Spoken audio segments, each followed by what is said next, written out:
ballpark. Patchy fog tonight and for your commute tomorrow. Otherwise, mostly cloudy. We'll be in the low 40s. And Christmas Day, mostly cloudy. Upper 40s to around 50. We're still at 39 for Superior Industrial Sales and Service. They are your generator provider of the McKibben Media Group. Didn't know that. We are live on Facebook now, just so you know. So it's supposed to be like 50 tomorrow or Wednesday? Today. I know today. That's why Today and Wednesday. Wow. We Santa Claus is gonna have to wear a spring jacket. that's right. So it's pretty humid out there. Yeah. Like, there's a lot of humidity in the air out there. It's a little. It feels very much like a spring day. Yeah, it's a little dangerous because it's still cold enough to where you still got maybe a little bit of frost out there, but with the humidity, it's like it's just begging for spring. Just humidity was about 70, so it wasn't. it feels like there's a lot of water in the air. Just reminds me of a nice Felt like spring it. day. Spring day. Mm-hmm. Yes, Greg, you got big holiday plans? Just watching the Detroit teams lose some more, and I heard a Jingle Bell song about the NBA about the on NBA. Pandora because they're playing games all day on Christmas Day. Pandora is? Always do. NBA is, but they were advertising it on Pandora. Oh, And it got it. was a Jingle Bell song about NBA ballers on Christmas Day. Okay. And they weren't talking about them crying ballers. NBA balling. They were not talking about. They was not about. I just thought it was funny. Well, I mean, some of the NBA players can Time get. for the U.S. staff. They and do. show. They do And want what a wardrobe! Yeah. If you could Dennis look tried through it your out rate today. log on to U.S. Staffing Let me get Facebook. my camera. There you go. if you could see through the radio, you'd That's see right. Ben's. If you go, I don't on, even know what to call it. well, I don't know. It's not an ugly. Where do you get something like that? I got this. Dump? Close. It was close. Yeah. So it's a kidding. vest and it's a tie. And it looks like a big present. It looks like a big You can present wear it once a year, exactly. with once a ugly year. paisley surrounding it. But if you go on Facebook, on our U.S. Staffing Facebook page, you can see us live. see it. We're live now. You can see this mountain of ugliness that's on me. Yeah. But Well, hey, we're happy the Lions lost yesterday, right? They're still in the running to be near the top of the draft. yeah, so- keep losing. if that's a thing. Absolutely, keep losing. Well, today, Greg, we're talking about employees who like to take the easy way out Oh no! during their workday. Oh boy, this has no connection to Christmas, by the way. It just looks like a fun topic to talk about. Well, we have a couple of quick stories to share about employees who were just, let's just call it like it is. They were just plain lazy and they got away with it. Yep. This first story, though, is from India. It's not even from here in the U.S. Not that this would ever happen in the U.S., of course, but India. India. So a gentleman named A.K. Verma, Mr. Verma, he was a government employee. That was a real name. He was a government employee. He played hooky for 22 years Hey, that's before getting fired. 22 years. that's crafty. So, get this. He went on approved leave in 1990, but he just never came back. And everybody was okay with it. He simply refused to come to work. Now, eventually he was fired, but not before collecting his salary for over 20 Yeah, got like 60% of his salary for 20 years. Or Not whatever. bad. How do you do that?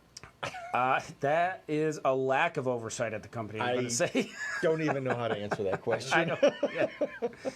How about this one? In 2013, there was a report filed in New York's Transportation Authority. So And by the way, this is U.S. now. yeah, this is not the only story out there about no. this about New York Transportation No, Authority. no. The report accused 5 employees of spending as much as 22% of their time at work not working. So basically, 1 out of the 5 days of work. That's right. They just didn't they work. were getting essentially 4 people's work for hiring 5. So, but an example of some of the things that went on. One conductor spent multiple shifts doing a variety of things other than his job. The report had found this employee spent time at home while he was on the man. clock.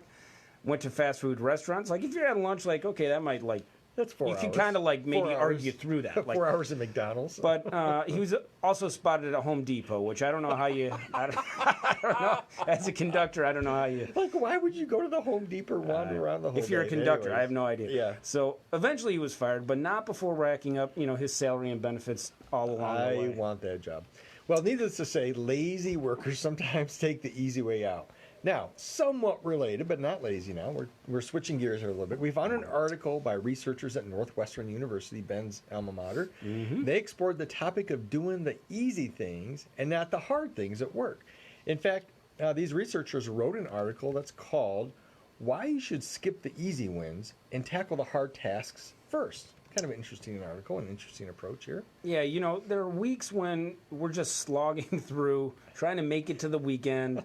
And we all have these days, right? Like, Yeah. we have these days, these weeks. Some of Some us people have have- these kind of months. Some of them have years. If If you have these kind of months, nice. Greg is now showing Ben's picture So if you have these kind of months, on Twitter. Made Yeah, it to it was, Twitter. it went out to Twitter land. Good job. Ben. nice. And I'm sitting next to you, so I'm pulled There you go. into You're this right. escapades. Dolson's first Twitter appearance. So go to Twitter, and you can see Ben's Absolutely. really impressive jacket. Is that your Twitter or is that WKHM? That's mine. That's okay, great. GOC. And what's your handle?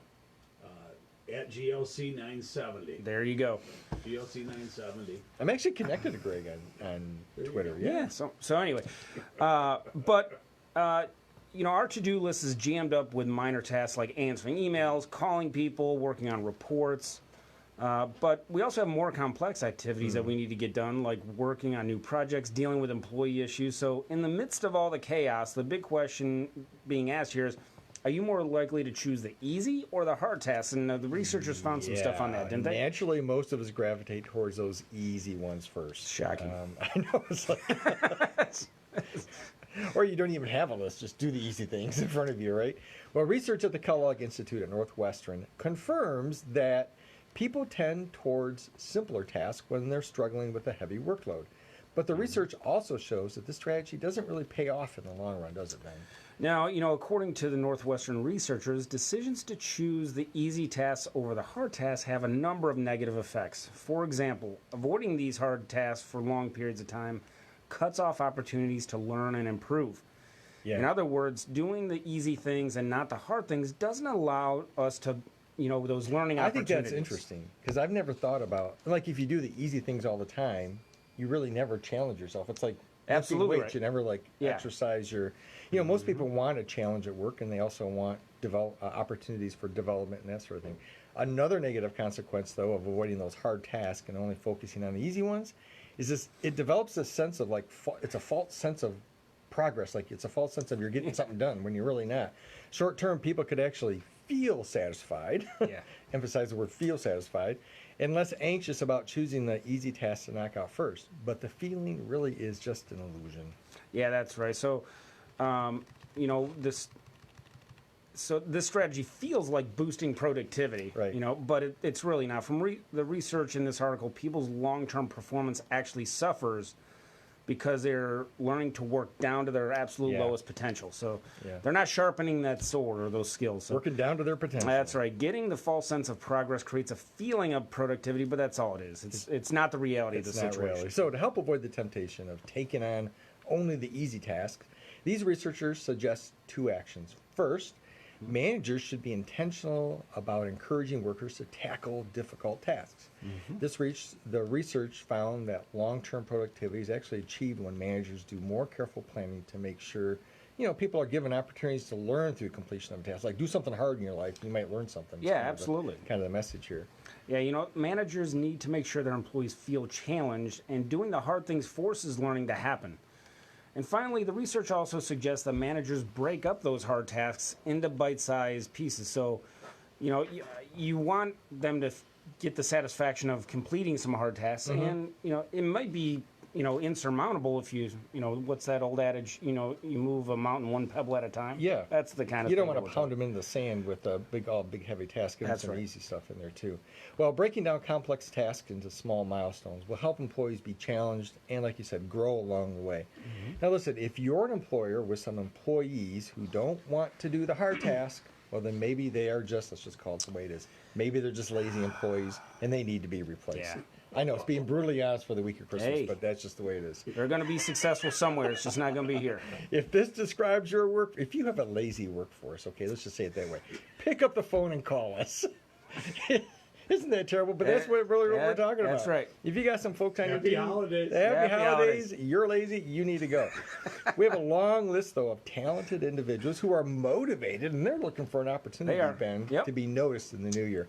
How can people find us in the Jackson area? Well, if business leaders and potential team members want to talk with us, they can find us on Facebook at U.S. Staffing Agency. They can live chat with us on our website at usstaffingagency.com. Or they can come into our Jackson location at 707 North Wisner Street. I'll be wearing my coat there all day. So for a guy with a bad jacket, That's right. We're going to charge ticket prices to come in and see this thing. That's right. The phone number there is 787-6150. Great. any special hours? This Yeah, week, so we are open today. We're closed tomorrow and Wednesday. Okay. And then we are closing at noon next Tuesday. Right. And we will be closed next Wednesday. Other than that, we're open for business. Merry Christmas. U.S. Staffing. Merry Christmas.